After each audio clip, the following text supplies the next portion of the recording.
Why this story matters. While it may not dominate headlines, this story reflects meaningful change in action. Quick summary: this story highlights recent developments related to facial, showing how constructive action can lead to meaningful results. When a grizzly bear attacked a group of 4th and 5th graders in Western Canada in late November 2025, it sparked more than a rescue effort for the 11 people injured, 4 with severe injuries. Local authorities began trying to find the specific bear that was involved in order to relocate or euthanize it depending on the results of their assessment. The attacks in Bella, British Columbia, was very unusual bear behavior and sparked an effort to figure out exactly what had happened and why. That meant finding the bear involved, which, based on witness statements, was a mother grizzly with 2 cubs. Searchers combed the area on foot and by helicopter and trapped 4 bears. DNA comparisons to evidence from the attack cleared each of the trapped bears, and they were released back to the wild. After more than 3 weeks without finding the bear responsible for the attack, officials called off the search. Would you like to read more good news about facial BearID works? Here's project and using. The case highlights the difficulty of identifying individual bears, which becomes important when one is exhibiting unusual behavior. Bears tend to look a lot alike to people, and untrained observers can have a very hard time telling them apart. DNA testing is excellent for telling individuals apart, but it is expensive and requires physical samples from bears. Being trapped and having other contact with humans is also stressful for them, and wildlife managers often seek to minimize trapping. Recent advances in computer vision and other types of artificial intelligence offer a possible alternative facial recognition for bears. As a cultural anthropologist, I study how scientists produce knowledge and technologies, and how new technology is transforming ecological science and conservation practices. Some of my research has looked at the work of computer scientists and ecologists making facial recognition for animals.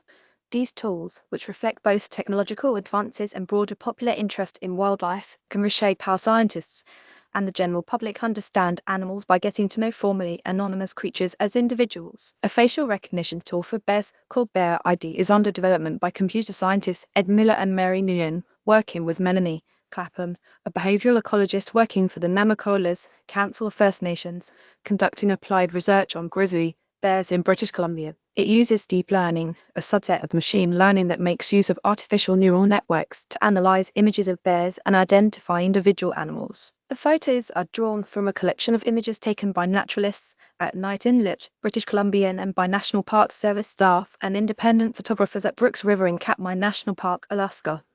Bears' bodies change dramatically from post-hibernation skinny in the spring to fat and ready for winter in the fall. However, the geometry of each bear's face, the arrangement of key features like their eyes and nose, remains relatively stable over seasons and years. BearID uses an algorithm to locate bear faces in pictures and make measurements between those key features. Each animal has a unique set of measurements, so a photograph of one taken yesterday can be matched with an image taken some time ago. Measuring the distance between a bear's facial features can help identify individual animals. BearID Project, in addition to helping identify bears that have attacked humans or are otherwise causing trouble for people, identifying bears can help ecologists and wildlife managers more accurately estimate bear population sizes. And it can help scientific research, like the behavioral ecology project Clapham works on, by allowing individual tracking of animals and thus a better understanding of bear behavior.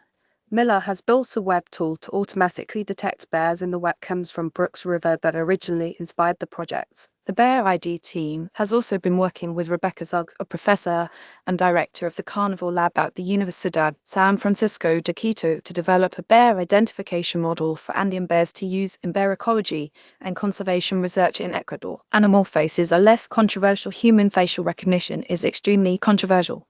In 2021, Meta ended the use of its face recognition system, which automatically identified people in photographs and videos uploaded to Facebook. The company described it as a powerful technology that, while potentially beneficial, was currently not suitable for widespread use on its platform. In the years following the announcement, Meta gradually reintroduced facial recognition technology, using it to detect scams involving public figures and to verify users' identities after their accounts had been breached. When used on humans, critics have called facial recognition technology the plutonium of AI and a dangerous tool with few legitimate uses. Even as facial recognition has become more widespread, researchers remain convinced of its dangers.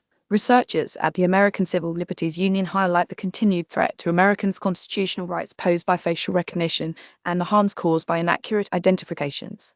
For wildlife, the ethical controversies are perhaps less pressing.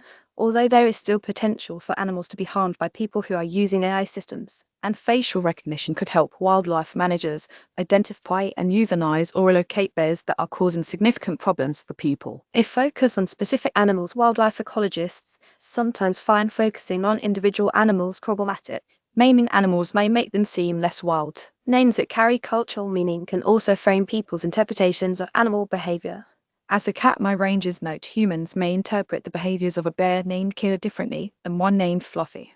Wildlife management decisions are meant to be made about groups of animals and areas of territory. When people become connected to individual animals, including by naming them, decisions become more complicated, whether in the wild or in captivity. When people collect